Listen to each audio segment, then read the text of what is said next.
I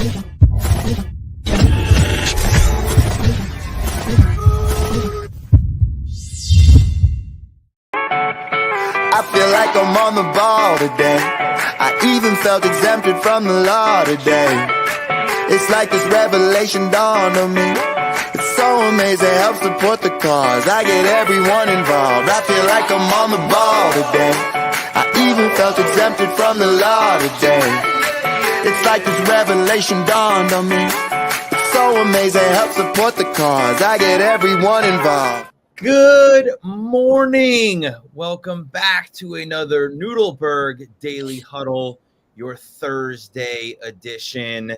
And the wheels have officially landed because we're not traveling again for a little while, and I'm glad to be back. If this is your first time joining us, I'm Mark Noodleberg, president of On the Ball, and glad to be here with my boys. And I'm Jake Noodleberg, Director of Success and On the Ball, back in sunny South Florida, it looks like today. It was not like that when we landed last night. It was quite a bit of an experience when we landed in Fort Lauderdale, huh? Shea Money, say good morning. Tell everybody what's up. So give your one word for the Howdy, day. people. There we go. Oh my God, we got two people. We got two words. We got a couple words. Caffeine is flowing for Shea this morning. So yesterday, let's just talk about it. Yesterday, I jinxed it at the very end, but we were almost as dialed as you could possibly be dialed. We got up, we worked out at 5, got ready, had breakfast at 7:15, and went through the pre-show prep. On the stage at 8:15, really 8:30 because they took a little bit of time, but it was fine. Went till 10:30, took my full 2 hours. Off the stage at 10:30, upstairs, changed, downstairs, directly into the lift. From the lift to the airport through security, to a sandwich shop, quick sandwich, directly to the gate, on the plane. Boom, boom, boom. If anybody knows anything about Atlanta Airport, it's never easy. You will have 20 minutes to get through. We're going to pop that up in a second, Shay. Yeah. Pop that up in a second. But in the Atlanta Airport, it is never close. It is always you have to get on a tram. You have 15 minutes. You got to go get some food, right? We have extra time, right? And then we go, what gate are we going to? And I said, we get off the plane at 8:10. We're at 8:01.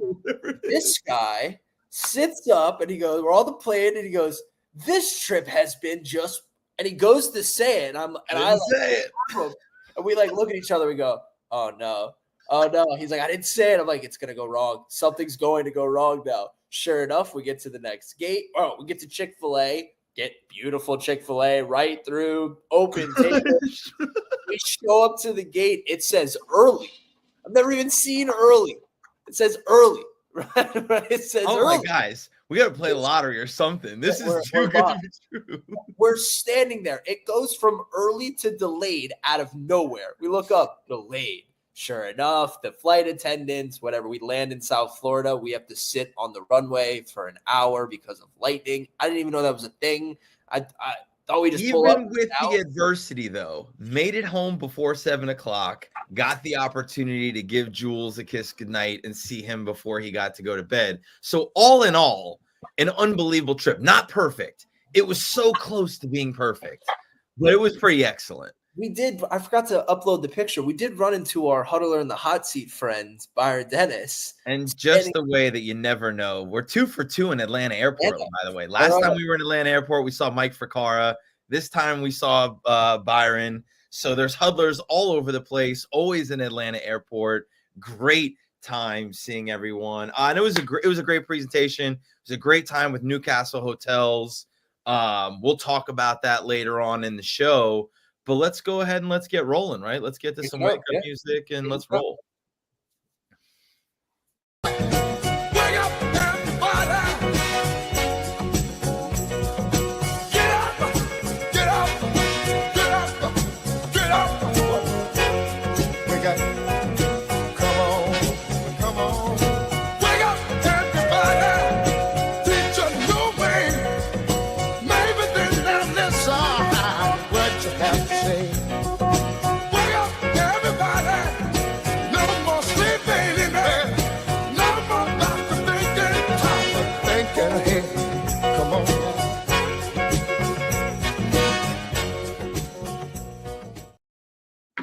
Good morning, Hector. Great to see you here this morning and joining the huddle. And absolutely have to shout out Jonathan Aarons, because if you didn't know, the man is a travel expert. Travels all the time. It's just part of his business. He's got a lot of travel involved with it. And I'm sure he's dealt with every scenario because he puts both of them out there right now. He goes, you had to sit there because probably there was a plane at your gate, or there was lightning and the ground crew had to go inside for safety. Nailed it, Jonathan Aarons. It was lightning. Safety measure for them, honestly. I just thought, it's raining. Well, we pull up he will be traveling down here next week. He'll be traveling down here next week. We do. We are slowly, or I guess slowly, feels like we've been talking about it for a while. But we are finally here on Tuesday.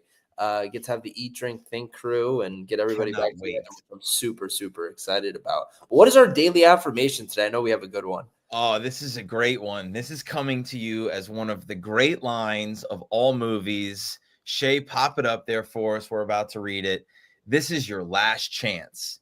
After this, there's no turning back. Take the blue pill. The story ends.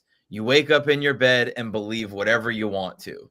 You take the red pill, you stay in Wonderland, and I show you how deep the rabbit hole goes. Remember, all I'm offering is the truth, nothing more. Classic Morpheus line from a monologue, really, from blanking. Matrix. There you go. Matrix. Thank you. From the Matrix. And really exactly how I felt yesterday when telling everybody or teaching everybody at Newcastle hotels what LinkedIn really is. Right. And I wrote about it this morning on my post because I ask this every time. What is LinkedIn? Right? I ask it, what is it? And number one answer by far and away is social media for business. Yesterday, I even got Facebook for business, which is not wrong per se, but it is wildly wrong because of the then connotations and perceptions that it creates inside of our mind. And so I offered them the pills. Blue pill, you continue to think about LinkedIn the way you always have, and it never does anything for you. Red pill, I take you down the rabbit hole and show you all the things It's really funny.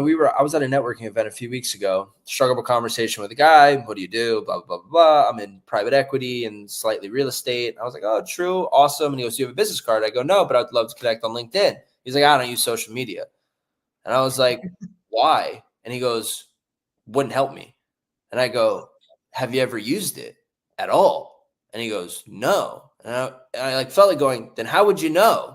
How would you know, bro? No, you're on the other side. If you don't ever take the pill and you never take the jump, and you are so certain that something you aren't using wouldn't help you, how do you have that mindset? How do you have this ability to shut off a part of the world that what is it? Billions of users are using now? There's a billion users on LinkedIn, specifically on LinkedIn. Forget about all the other social channels. And I think, it's such an interesting conversation, and we're going to talk more about it because there's a big story about Instagram and Instagram moving towards teen profiles and trying to create some safety measures for young people, because social media is a pandemic, if you will.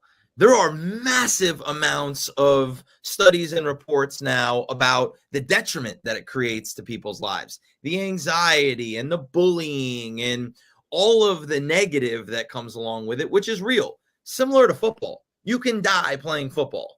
Football is a violent sport. Let's not pretend it's not. It can create head trauma. There can be problems. But if you understand the lessons that the game teaches you, it's probably the best game you could play in all of the world because it's the hardest team sport to win. I think that goes by anything, right? Like they didn't when we started driving cars, right? Like there are measures that get added, doesn't matter what it is for protection, but doesn't mean it doesn't make life better in a certain way, or doesn't mean that benefits. Doesn't mean you can't. It doesn't mean that there's not unbelievable opportunities. And so it was really cool yesterday to spend the time with Newcastle. We did 2 hours. We got through, I would say, 3/4 of the LinkedIn masterclass and immediate engagement.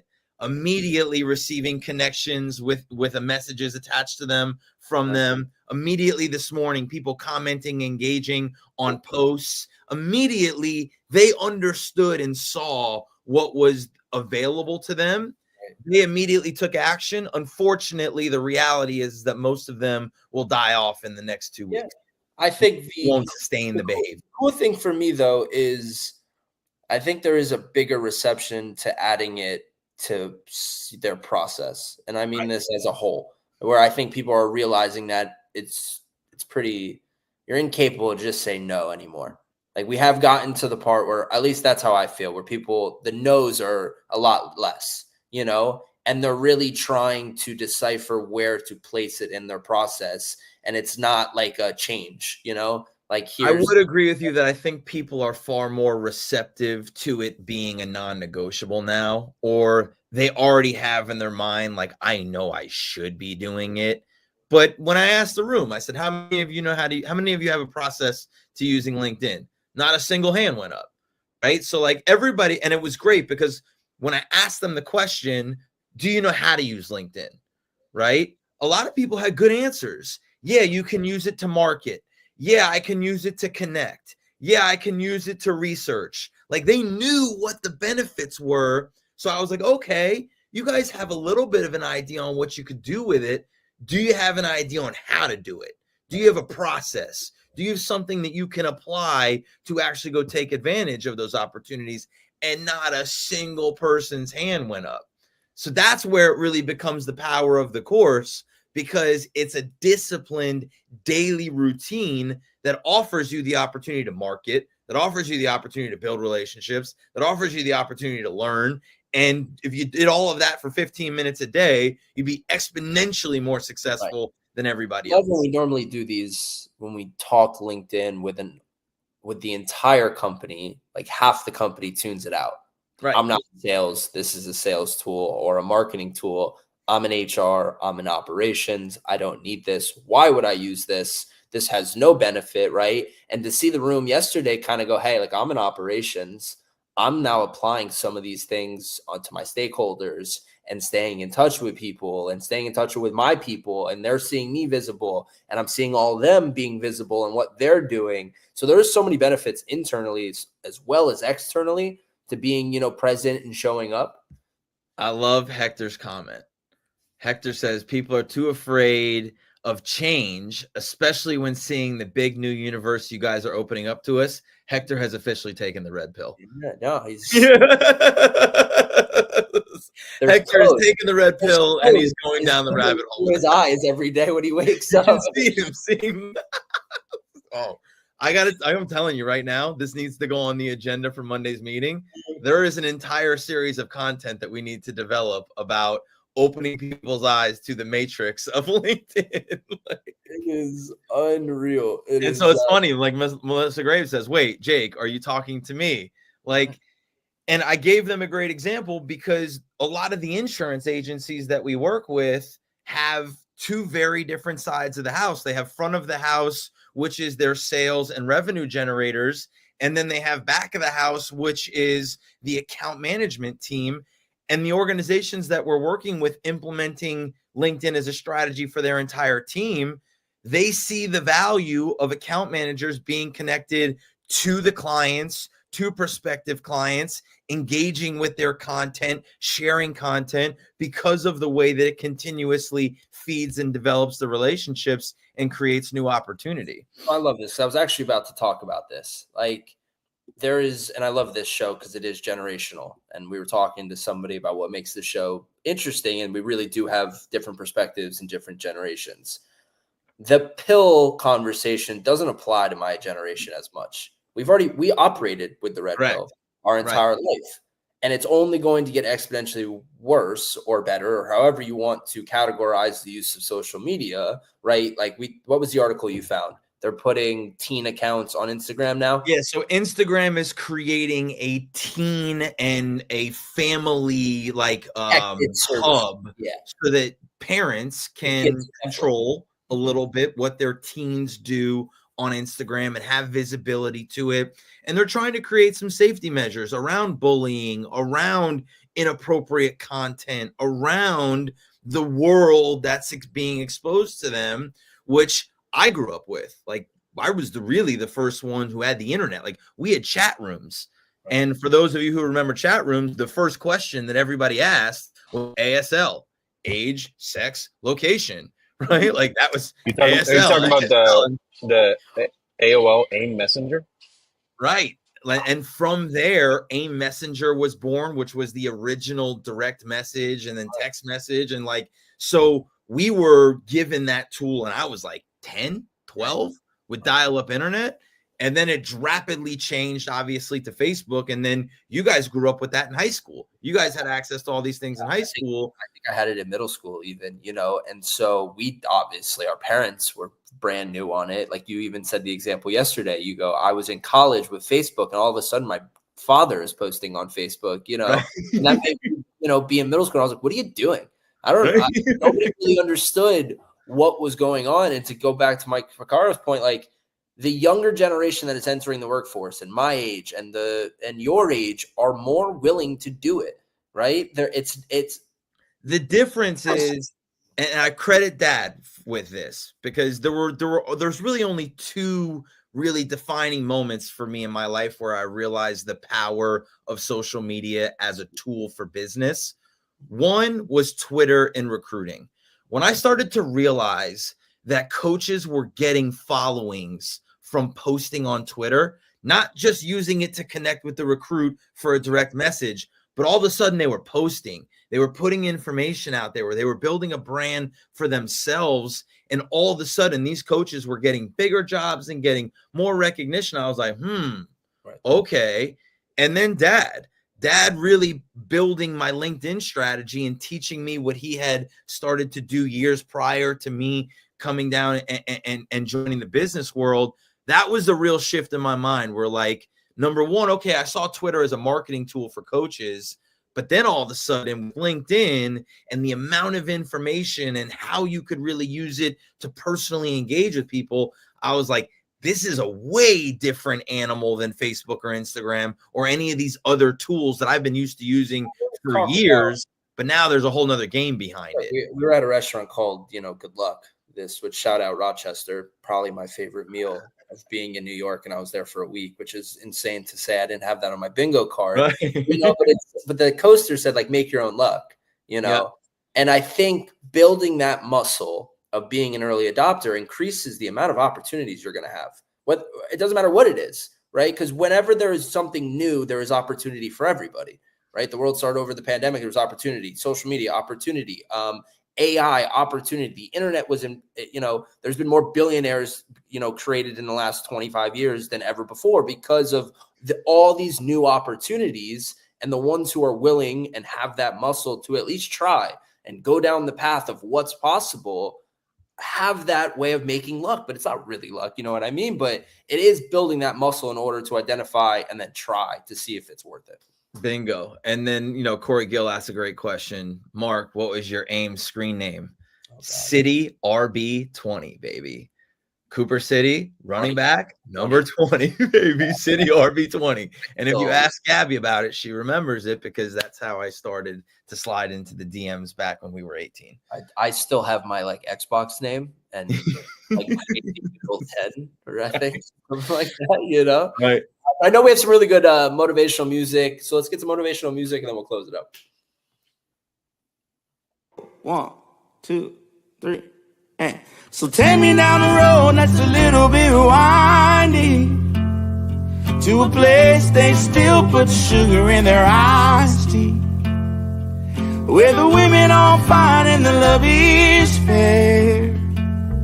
Yeah, driver, you can drive me off anywhere. Hey driver, pull on over. I'm in a fight with God. This Carolina shoulder seems the place I'm getting on. Daddy always told me, never make a home on the road while your lady's sneaking out and the kids are growing old. Hey driver, I've been riding this lonely way too long. All the love I had worth giving was all spent on my songs. Hey driver, the boys are gambling with more than just their cars, with their bottles and their drugs and their Bibles in their hearts. So take me down a road that's a little bit windy, to a place they still put sugar in their iced tea, where the women are fine and the love is fair. Hey driver, you can drop me off anywhere. I mean, if that song doesn't get you absolutely juiced, makes you want to try to hit the note at the end too. If anyone knows that song, you're like, what? I'm gonna reach it, bro. It's a wonderful song and a great segue into just some news that's out there for those of you that are not sports people. Adrian Wojnarowski has retired. He set off his own bomb. If you follow anything, he is an ESPN reporter who breaks news and is probably the best at what he does, at breaking news and having the inside scoop. Decided to walk away from, I think the number was $20 million that was on the table, in order to become the GM at his former college, which kind of sent shockwaves through it. But I think it was interesting what he said. This craft transformed my life, but I've decided to retire from ESPN and the news industry. I understand the commitment required in my role, and it's an investment that I'm no longer driven to make.